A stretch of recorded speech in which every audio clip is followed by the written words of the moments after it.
Uneori, mai binele este dușmanul binelui. Știi cât de mult te prețuiesc.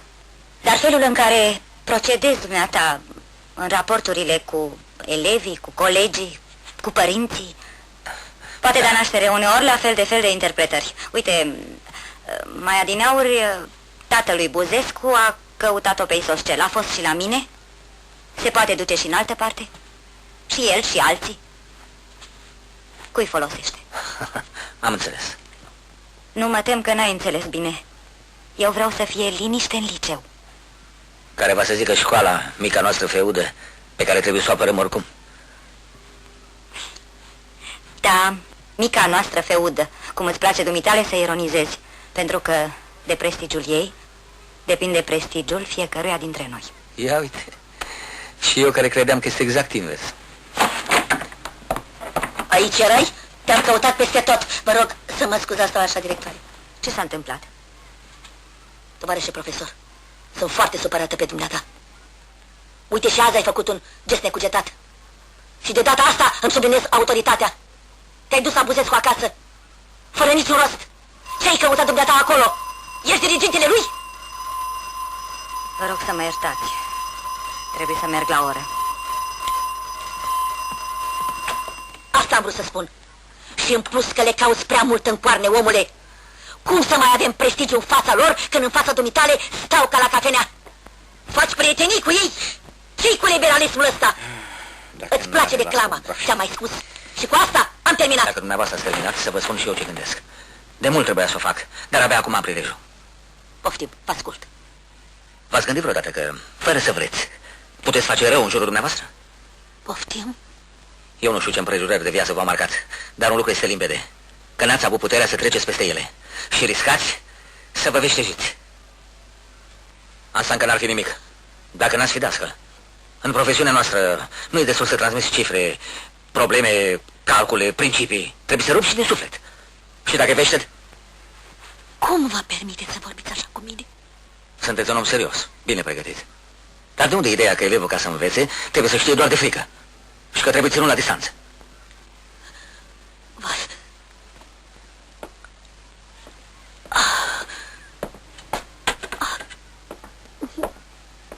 Poftim.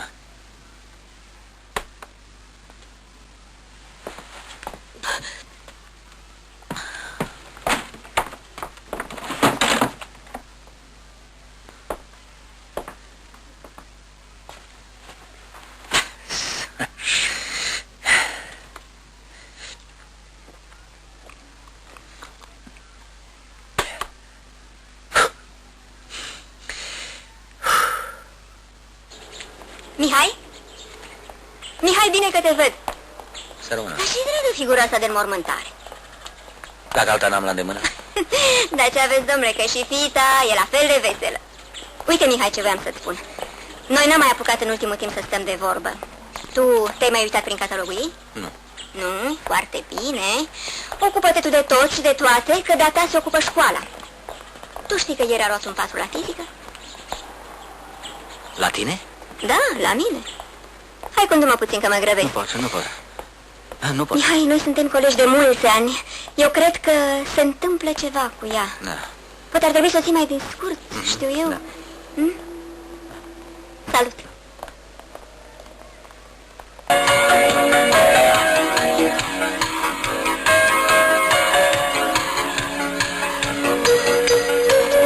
Dă mai încet.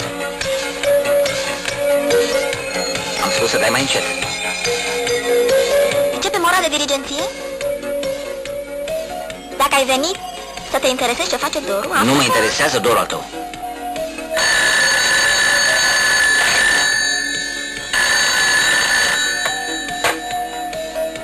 Anca, ce-i cu notele tale din ultima vreme? Note ca toate notele. Vreau și o gamă de note cât mai variată.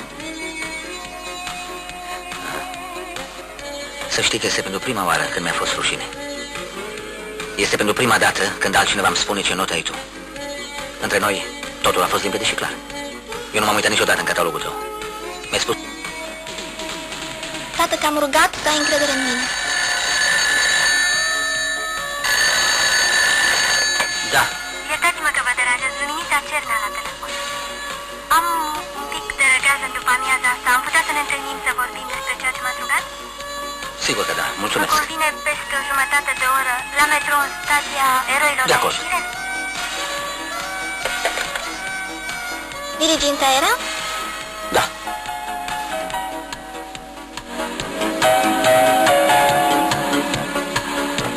Mamă, uite, ai aici medicamentele. Iei din fiecare câte o tabletă, peste o jumătate de oră. Stai mult? Nu, mamă. E un coleg de-al meu, e un om deosebit. Poate să-l cunoști și tu. Are o fată drăguță care e eleva mea. Să vii repede, Luminița. Da, mamă.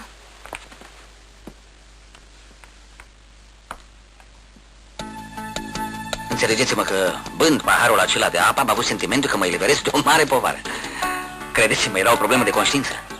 Trebuia să-i spun, altfel explodam. Nu puteam altfel. Mihai, te super că zic așa? Nu, din potrivă. Cred că îți faci prea multe probleme cu Isusce.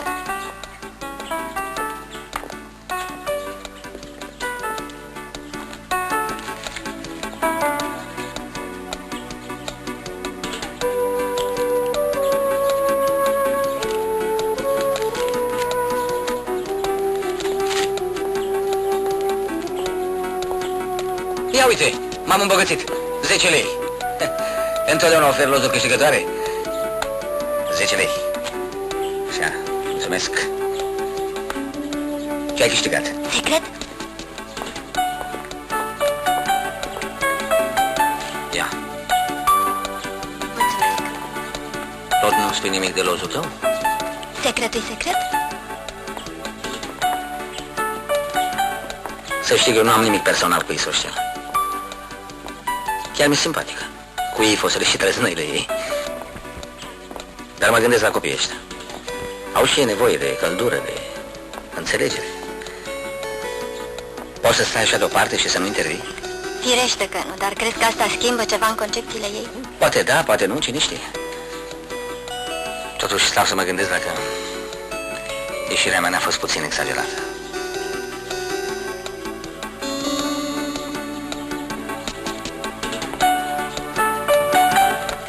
Așa că în privința Ancăi, lucrurile sunt mai simple decât îți închipui. Sunt foarte îngrijorat, să știi. Nu pentru notele ei, ți-am mai spus. Nici pentru tenismen. Am sentimentul că s-a rupt ceva între noi, că nu mai e ca înainte, înțelegi? Știi ce îmi spune mie intuiția? Că Anca o să rezolve singură totul. Cu o condiție. Să fie aproape de ea. Da.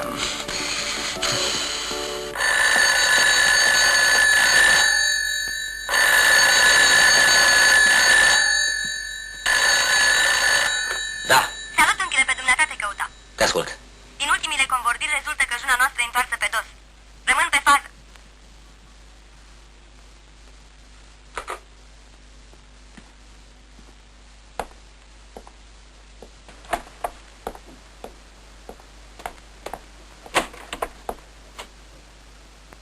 Bună!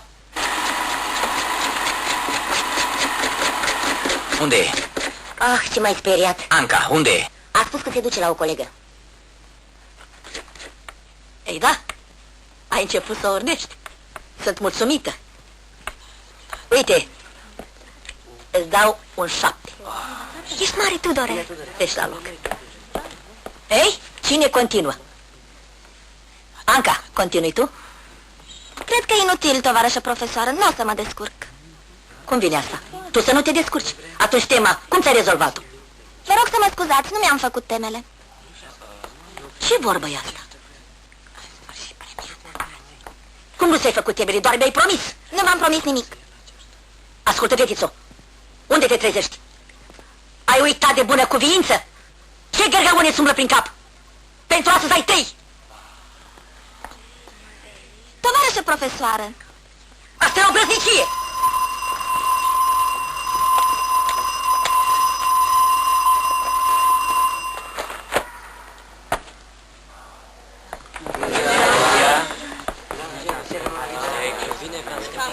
Anca, ce te-a apucat? Ești nebună?